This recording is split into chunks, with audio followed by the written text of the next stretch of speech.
Welcome to Marina One Experience Center. Thank you. Merina വണ്ണിൻ്റെ experience സെൻ്ററിൻ്റെ തന്നെ ഒരു പോർഷനായിട്ടുള്ള മ്യൂസിയത്തിലാണ് നിൽക്കുന്നത്. അപ്പം ഇതിൻ്റെ ഒരു ഫിനിഷും കാര്യങ്ങളും കൂടെ നിങ്ങൾക്ക് കാണുമ്പോൾ തന്നെ അറിയാൻ പറ്റും. ഒരു കാസ്റ്റിംഗ് ഫിനിഷ്. ഞങ്ങൾക്കൊരു വുഡൻ മാനുഫാക്ചറിങ് ഫാക്ടറി ഉണ്ടെന്ന് പറഞ്ഞു ബാംഗ്ലൂരിൽ. അവിടെയാണ് നമ്മുടെ ഡോസ് ഒക്കെ മാനുഫാക്ചർ ചെയ്യുന്നത്. Hello, hi Pooja. Welcome to Marina One experience centre. Thank you. നമ്മൾ മെറീന വണ്ണിൻ്റെ എക്സ്പീരിയൻസ് സെന്ററിൻ്റെ തന്നെ ഒരു പോർഷനായിട്ടുള്ള മ്യൂസിയത്തിലാണ് നിൽക്കുന്നത്. നമ്മൾ ഇവിടെ ഷോക്കേസ് ചെയ്യുന്നത് എന്താ വെച്ചാൽ, നമ്മൾ കൺസ്ട്രക്ഷന് യൂസ് ചെയ്യുന്ന കുറച്ച് ടെക്നോളജീസ് ഈസ് ഡിഫറെൻറ്റ്. നമ്മുടെ കോമ്പറ്റീറ്റേഴ്സിലൊക്കെ എല്ലാം റിയൽ എസ്റ്റേറ്റിൽ കണ്ടുവരുന്ന പാറ്റേണിൽ നിന്ന് വളരെ ഡിഫറെൻ്റ് ആയിട്ടുള്ള കുറേ മെത്തേഡ്സ് നമ്മൾ യൂസ് ചെയ്യുന്നുണ്ട്. അപ്പോൾ അതിന് വേണ്ടിയിട്ടാണ് ഇവിടെ ഒരു മ്യൂസിയം കൺസ്ട്രക്ട് ചെയ്തത്. കേരളത്തിൽ നമുക്ക് 4 സിറ്റീസിൽ പ്രോജക്റ്റുകളുണ്ടെങ്കിലും ഇവിടെ ഒരിടത്ത് മാത്രമാണ് എക്സ്പീരിയൻസ് സെന്റർ പോലെ ഒരു മ്യൂസിയം ചെയ്തിരിക്കുന്നത്. അപ്പം ഇവിടുത്തെ കുറച്ച് ഫീച്ചേഴ്സ് ഞാനൊന്ന് ഡീറ്റെയിൽ ആയിട്ട് പറഞ്ഞു തരാം. നമ്മുടെ വർക്ക് ക്വാളിറ്റീനെ ബേസ് ചെയ്തിട്ട് വരുന്ന നമ്മുടെ ടെക്നോളജീസ് ഒക്കെയാണ് ഇതിൽ നമ്മൾ വരുന്നത്. അപ്പം ഇവിടെ ഷോക്കേസ് ചെയ്യുന്നത് എന്താ വെച്ചാൽ, ഞാൻ നേരത്തെ ഉള്ള വീഡിയോയിൽ പറഞ്ഞ പോലെ നമ്മുടെ എൻ്റയർ കൺസ്ട്രക്ഷൻ ഇവിടെ ഷിയർ വോൾസ് ആണ് പോകുന്നത്. കഴിഞ്ഞ വീഡിയോയിൽ അപ്പം ഇതിൻ്റെ ഒരു കാസ്റ്റിംഗ് ഫിനിഷാണ് നമ്മൾ ഈ കാണുന്നത്. അപ്പം ഇതിൽ തന്നെ നമ്മൾ ടിപ്പിക്കലി കണ്ടുവരുന്ന ഒരു സ്ട്രക്ചർ സ്റ്റൈൽ എന്ന് പറയുന്നത് ഈ ഒരു സ്റ്റൈൽ. നമ്മൾ കോളത്തിൻ്റെ കൂടെ തന്നെ ബ്രിക്സ് കെട്ടിപ്പോകുന്ന ഒരു ഇതാണ്. ഇവിടെ entire exterior wall and interior walls are shear walls ആയിരിക്കും, കോൺക്രീറ്റഡ് വോൾസ് ആണ്.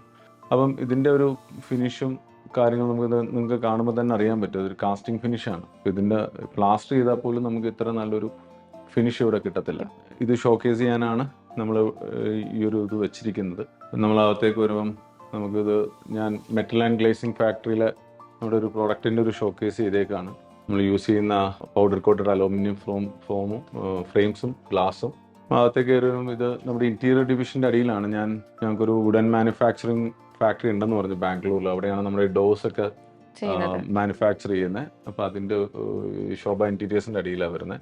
അതേപോലെ നമ്മൾ അപ്പാർട്ട്മെൻ്റ് അകത്തേക്ക് വരുമ്പം ഈ എഡ്ജസിലൊക്കെ പ്ലാസ്റ്റർ കോർണർ ബീഡ് യൂസ് ചെയ്യുന്നുണ്ട്. അപ്പം നമ്മൾ ഈ ഒബ്ജക്ട്സ് ഒക്കെ എന്തെങ്കിലും വന്ന് തട്ടിയാലും ഇവിടെ ഇതൊരു ക്രാക്കും കാര്യങ്ങളും വരത്തില്ല, ബ്രോക്കൺ എഡ്ജസ് ഉണ്ടാവത്തില്ല.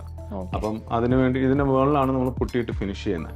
അതുപോലെ നമ്മൾ how we finish the interiors of the room, അതാണ് ഇവിടെ ഡിസ്ക്രൈബ് ചെയ്യുന്നത്. ഇപ്പം നമ്മളിവിടെ ഷിയർ വോൾസ് ആയതുകൊണ്ട് ബ്രിക്കിന്റെ പുറത്ത് ഒരു സ്ലറി കോട്ട് വരുന്നില്ല. അപ്പം നമ്മൾ വില്ലയാണെങ്കിലും ഇപ്പം ക്ലബ് ഹൗസിലൊക്കെ ആണെങ്കിലും സിമെന്റ് ബ്ലോക്സ് ആണ് യൂസ് ചെയ്യുന്നത്. അപ്പം നമ്മൾ അതിലേക്ക് ഒരു സ്ലറി കോട്ട് ആക്കിയിട്ടാണ് പ്ലാസ്റ്റിംഗ് ചെയ്തുള്ളൂ. അപ്പം നമ്മൾ ഇതൊക്കെ ഡീറ്റെയിലിംഗിൽ ചെയ്യുന്ന കാര്യങ്ങൾ നമ്മൾ സ്ലറി ചെയ്തില്ല എന്നുണ്ടെന്ന് വെച്ചാൽ ഈ പ്ലാസ്റ്റിംഗ് പലയിടത്തൊക്കെ ലൂസായിട്ട് ഊരിപ്പോരുന്നൊക്കെ ബ്രേക്ക് ആവുന്നതിൻ്റെ ഒക്കെ ഒരു വെച്ചാൽ ഈ സ്ലറി കോട്ട് ചെയ്യാത്തത് കൊണ്ട്. അപ്പം അതിൻ്റെ മുകളിലാണ് നമ്മൾ പ്ലാസ്റ്റിംഗ് ചെയ്യുന്നത്. നമ്മുടെ ഇവിടുത്തെ ഷിയർ വോളിന് ഇതിൻ്റെ ആവശ്യമൊന്നുമില്ല. Directly we can apply putty and then primer ഇട്ടിട്ട് നമ്മൾ പെയിന്റ് അടിച്ചിട്ട് ഇങ്ങനെയാണ് ഒരു റൂം ഫിനിഷ് ചെയ്തു വരുന്നൊരു പാറ്റേൺ കാണിക്കുന്നത്. എഗെയിൻ ഈ ടൈല് ലേ ചെയ്യുന്ന പാറ്റേൺ ആണെങ്കിലും എൻറ്റയർലി ഡിഫറെൻ്റ് ആണ്.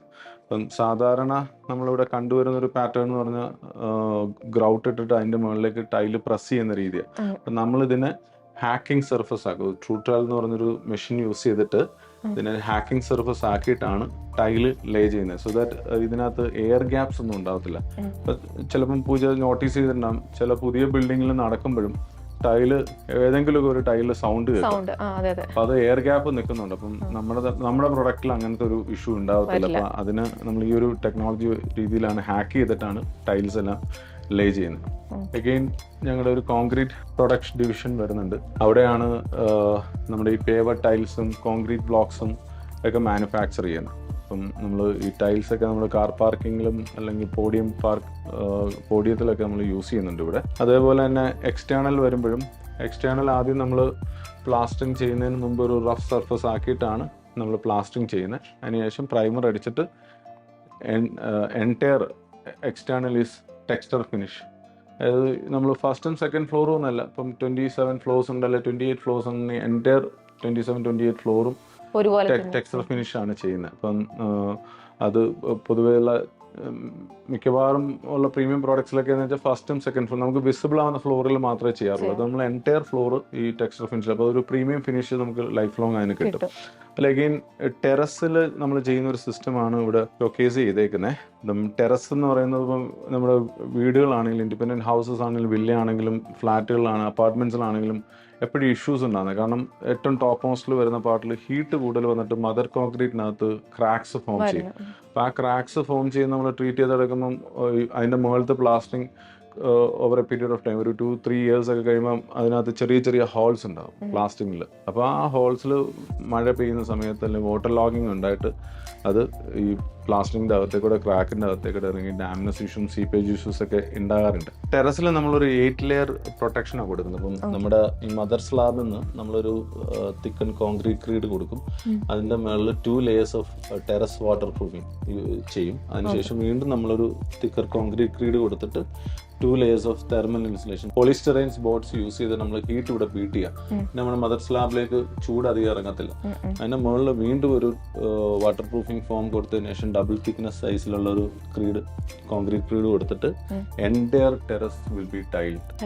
എൻറ്റയർ ടെറസ് ടൈൽ ചെയ്യും. അപ്പോൾ അതിന് യൂസ് ചെയ്യുന്ന കളർ ലൈറ്റ് കളേഴ്സ് ആയിരിക്കും. It will reflect sunlight reflect ചെയ്യുന്ന കളേഴ്സ് ആണ്. മെയിൻ്റെനൻസ് ഈസിയാണ്. നമുക്കിപ്പം പ്ലാസ്റ്റർ ചെയ്യുന്നതുകൊണ്ട് എപ്പോഴും പ്ലാസ്റ്റർ ചെയ്യേണ്ട കാര്യങ്ങളൊന്നുമില്ല.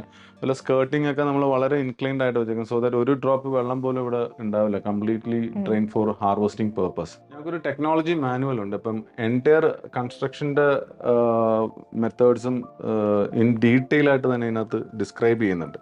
അപ്പോൾ ഇതിൻ്റെ ഒരു ലുക്ക് വൈസ് ബൈബിളിൻ്റെ ഇതുകൊണ്ടാണ് we call it as Bible for construction. Entire തിങ്ങിനകത്ത് ഡീറ്റെയിൽ ആയിട്ട് തന്നെ ഡിസ്ക്രൈബ് ചെയ്യുന്നത്. ഇപ്പോൾ നമ്മളിപ്പം ഈ ഒരു പേജ് കാണിക്കുന്ന ചാപ്റ്റർ എന്ന് പറഞ്ഞാൽ ടൈലിങ്ങിൻ്റെ ചാപ്റ്റർ. അപ്പോൾ അതിനകത്ത് വാട്ടർ ലെവൽ മാർക്ക് ചെയ്യുന്നതും ടൈല് ലേ ചെയ്യുന്ന ഹാക്കിംഗ് സിസ്റ്റവും ഒക്കെ അതിനകത്ത് ഇൻ ഡീറ്റെയിൽ ഡിസ്ക്രൈബ് ചെയ്യുന്നുണ്ട്. അപ്പം നമ്മളിത് അഷ്വർ ചെയ്യും ഈ ബൈ ദ ബുക്ക് മാത്രമാണ് നമ്മുടെ സൈറ്റിൽ വർക്ക് പ്രോഗ്രസ് ചെയ്യുള്ളൂ. ഇതിന് വേണ്ടിയിട്ട് we have A strong quality checking team. Check list ഉണ്ട്. ഇപ്പം നമ്മുടെ ഒരു എൻഡ് യൂസറിലേക്ക് ഒരു ഫ്ലാറ്റ് എത്തുന്നതിന് മുമ്പ് 1456 ക്വാളിറ്റി ചെക്കിംഗ് പോയിന്റ് കഴിഞ്ഞിട്ടാണ് എത്തുന്നത്. അപ്പം നമ്മൾ ക്വാളിറ്റി ചെക്കിംഗ് പോയിന്റ് ഓരോ വർക്ക് പ്രോഗ്രസ്സിലും അവരുടെ ചെക്ക് ചെയ്തതിന് ശേഷം മാത്രമേ അടുത്ത വർക്കിലേക്ക് പ്രോഗ്രസ് ചെയ്ത് പോകുള്ളൂ.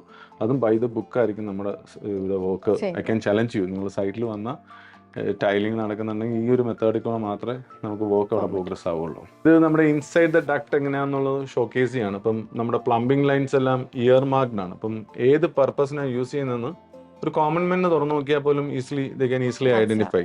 നമ്മളിതൊക്കെ സ്ട്രക്ചറിന് കുറച്ച് ഡിറ്റാച്ച്ഡ് ആയിട്ട് വെച്ചേക്കുന്നത്. സോ ദാറ്റ് ഒരു മെയിൻ്റനൻസ് ഇഷ്യൂസ് ഒക്കെ ഉണ്ടായി കഴിഞ്ഞാൽ അവർക്ക് ഈസിലി ഇവിടെ നിന്ന് പണി ചെയ്യാനൊക്കെ ഉള്ള സെറ്റപ്പിലാണ് ചെയ്യുന്നത്. ബാത്റൂം വർക്ക്സ് എങ്ങനെയാണെന്നുള്ളതാണ് ഇവിടെ നമ്മൾ ഡിസ്ക്രൈബ് ചെയ്യുന്നത്. അപ്പം ഇങ്ങനെയാണ് നമ്മുടെ ലൈൻസ് എല്ലാം വേർട്ടിക്കൽ ലൈൻസ് ആണ്. ഈ നമ്മൾ കോൺക്രീറ്റ് ഷിയർ വാളിൻ്റെ അകത്ത് ഇങ്ങനെയാണ് ലൈൻസ് പോകുന്നത്, വേർട്ടിക്കൽ ലൈൻസാണ്. ഇപ്പം നമ്മളിവിടെ ഒരു കൺസീൽഡ് ഫ്ലഷ് ടാങ്ക് ആണെങ്കിൽ ഒരു സെഡിമെന്റേഷൻ ഓഫ് വാട്ടർ ടാങ്ക് ഇല്ല, ഡയറക്റ്റ് ഫ്ലഷിംഗ് സിസ്റ്റം നമ്മൾ യൂസ് ചെയ്യുന്നത്. പ്രഷർ അഡ്ജസ്റ്റ് ചെയ്ത് വെച്ചേക്കുന്നതാണ്. സോ ദാറ്റ് ഹൈ പ്രഷർ തന്നെയാണ് അതിനകത്ത് കൊടുത്തിരിക്കുന്നത്. ഇപ്പം വാട്ടർ പ്രൂഫിങ്ങിലേക്ക് വരുമ്പോഴും നമ്മൾ സാധാരണ കണ്ടുവരുന്ന ഒരു പാറ്റേണിന് കുറച്ചുകൂടെ കൂടുതൽ കെയർ കൂടെ കൊടുക്കുന്നുണ്ട്. അപ്പോൾ ഞാൻ നേരത്തെ പറഞ്ഞു നമുക്കൊരു സ്കിൽഡ് ലേബേഴ്സ് അക്കാഡമി ഉണ്ട്. അവിടെ ട്രെയിനിങ് കൊടുത്തിട്ടാണ് ലേബേഴ്സിനെയൊക്കെ നിർത്തുന്നത്. അപ്പോൾ സോ ദാറ്റ് നമ്മുടെ വാട്ടർ ലെവലൊക്കെ മെയിൻറ്റെയിൻഡ് ആണ്. എന്നാൽ പോലും നമ്മൾ കൊടുക്കുന്ന കെയർ എന്ന് വെച്ചാൽ ആദ്യം നമ്മുടെ മദർ സ്ലാബിൽ ഒരു പ്ലാസ്റ്റിക് ക്രീഡ് ചെയ്തതിന് ശേഷം നമ്മളൊരു വാട്ടർ പ്രൂഫിംഗ് കോമ്പൗണ്ട് ചെയ്യും. എന്നിട്ട് ഈ എഡ്ജസിലൊക്കെ കോക്കിംഗ് സ്ട്രിപ്പ് എന്ന് പറഞ്ഞൊരു കൈൻഡ് ഓഫ് ഇലാസ്റ്റിക് സ്ട്രിപ്പാണ്. നമ്മൾ കുളിക്കുന്ന വെള്ളമൊക്കെ അഡ്ജസ്റ്റിൽ വന്നിട്ട് പെനിട്രേറ്റ് ചെയ്യാനുള്ള ചാൻസസ് ഉണ്ട്. അപ്പോൾ അത് അവോയ്ഡ് ചെയ്യാൻ വേണ്ടിയിട്ടാണ് നമ്മൾ ഡ്രെയിനിൻ്റെ ചുറ്റും അതുപോലെ എഡ്ജസ്റ്റിൽ ചുറ്റും ഈ കോക്കിംഗ് സ്ട്രിപ്സ് കൊടുക്കുന്നത്. അതിൻ്റെ മുകളിൽ വീണ്ടും ഒരു ലെയർ വാട്ടർ പ്രൂഫിംഗ് കോമ്പൗണ്ട് ചെയ്തിട്ടാണ് നമ്മൾ ടൈൽ ലേ ചെയ്യുന്നത്. അപ്പോൾ ബാത്റൂമിൻ്റെ വാൾ ടൈലാണെങ്കിലും ഞാൻ നേരത്തെ അവിടെ സംസാരിച്ച ഹാക്കിംഗ് പ്രോസസ്സിൽ കൂടെയാണ് ചെയ്യുന്നത്. അപ്പം അങ്ങനെ തന്നെയാണ് വാൾ ടൈൽസും കംപ്ലീറ്റ് ചെയ്യുന്നത്. ഇത് നമ്മളൊരു ബാത്റൂം ഫിനിഷ് ചെയ്ത് വരുമ്പോൾ ഉള്ള ഒരു ഇത് ഷോക്കേസ് ചെയ്യാൻ വേണ്ടി ചെയ്തേക്കുന്നത്. അപ്പോൾ അതിനകത്ത് നമ്മുടെ ഫ്ലഷ് ടാങ്ക്സ് കാണാം. അപ്പം അതുപോലെ ഈ കോർണർ ടൈൽ ബീഡ് കൊടുക്കുന്നുണ്ട്. അപ്പം എന്താ വെച്ചാൽ നമ്മൾ ചിപ്പ് ആൻഡ് ബ്രോക്കൺ ടൈലൊന്നും ഉണ്ടാകത്തില്ല. അപ്പം ടൈലൊന്നും ബ്രേക്ക് ആവുകയും പിടിക്കത്തൊന്നുമില്ല. അപ്പോൾ അതൊരു കാണുമ്പോൾ ഒരു എസ്തെറ്റിക് അപ്പീലിന് വേണ്ടിയിട്ട് ആണ് ഇവിടെ SS-ൻ്റെ യൂസ് ചെയ്യുന്നത്. അതുപോലെ ഒരു ബാത്റൂം വൺസ് കംപ്ലീറ്റ് ആയി കഴിഞ്ഞാലും നമ്മൾ വീണ്ടും അതിൻ്റെ എഡ്ജസിലൊക്കെ ഒരു high end silicone sealant use ചെയ്തിട്ട് എഡ്ജസ് എല്ലാം വീണ്ടും ക്ലോസ് ചെയ്യുന്നത്. അത് നമ്മൾ എൻഷുർ ചെയ്യുന്നത് എന്താ വെച്ചാൽ നമ്മൾ ഒരു രീതിയിലും എഡ്ജസിലൂടെ വാട്ടർ ലീക്കേജ് ഇഷ്യൂസും കാര്യങ്ങളും ഉണ്ടാവാതിരിക്കാനാണ്. ഇപ്പം നമ്മളിവിടെ ഇൻസൈഡ് ദ പാർക്കിംഗ്, നമ്മളിവിടെ ഫസ്റ്റ് ഫ്ലോറിലെ പാർക്കിങ്സ് എല്ലാം എപ്പോക്സി ഫ്ലോറിംഗ് ആണ്. അതുപോലെ തന്നെ നമ്മൾ ഡ്രൈവേഴ്സ് എല്ലാം നല്ലപോലെ മാർക്ക് ചെയ്ത് സെഗ്രിഗേറ്റ് ചെയ്തിട്ടുണ്ടാവും. കോളം ഫെൻഡേഴ്സ് യൂസ് ചെയ്യുന്നുണ്ട്. അപ്പം നമ്മുടെ വണ്ടി എന്തെങ്കിലും സ്ക്രാച്ചസ് വീഴുകയൊന്നുമില്ല. വാളിനും ഡാമേജസ് ഒന്നും ഉണ്ടാകത്തില്ല. ഇലക്ട്രിക്കൽ ഷാഫ്റ്റ് ആണെങ്കിലും ഇയർ മാർക്ക്ഡ് ആണ്. അപ്പം ഏത് അപ്പാർട്ട്മെന്റിലേക്ക് പോകുന്ന ലൈനാന്നൊക്കെ ഉള്ളതും ഈസിലി ആര് നോക്കിക്കഴിഞ്ഞാൽ ഈസിലി ഐഡന്റിഫൈ ചെയ്യാൻ പറ്റും. ഇത് നമ്മളൊരു ഡക്ട് ഫിനിഷ് ചെയ്ത് വരുമ്പം എങ്ങനെയാണെന്നുള്ളൊരു ഇമേജ് കാണിച്ചേക്കുന്നതാണ്. ഇത് നമ്മൾ കൺസ്ട്രക്ഷന് യൂസ് ചെയ്യുന്ന കുറച്ച് മെത്തേഡ്സ് ഇവിടെ കാണിച്ചേക്കാണ്. അപ്പം നമ്മൾ യൂഷ്വലി ഒരു പ്രോജക്റ്റിലേക്ക് പോവുകയാണെങ്കിൽ ഒരു മോക്കപ്പ് യൂണിറ്റ് അല്ലെങ്കിൽ ഒരു ഫർണിഷ്ഡ് യൂണിറ്റ് ആയിരിക്കും കാണും. അപ്പോൾ ഇൻസൈഡ് ദ കൺസ്ട്രക്ഷൻ നമ്മളിവിടെ കണ്ടുവരുന്ന പാറ്റേണിൽ നിന്ന് ഡിഫറെൻ്റ് ആയിട്ടുള്ള കുറച്ച് ഡീറ്റെയിൽസ് നമ്മൾ ഇവിടെ ഷോക്കേസ് ചെയ്യാണ്.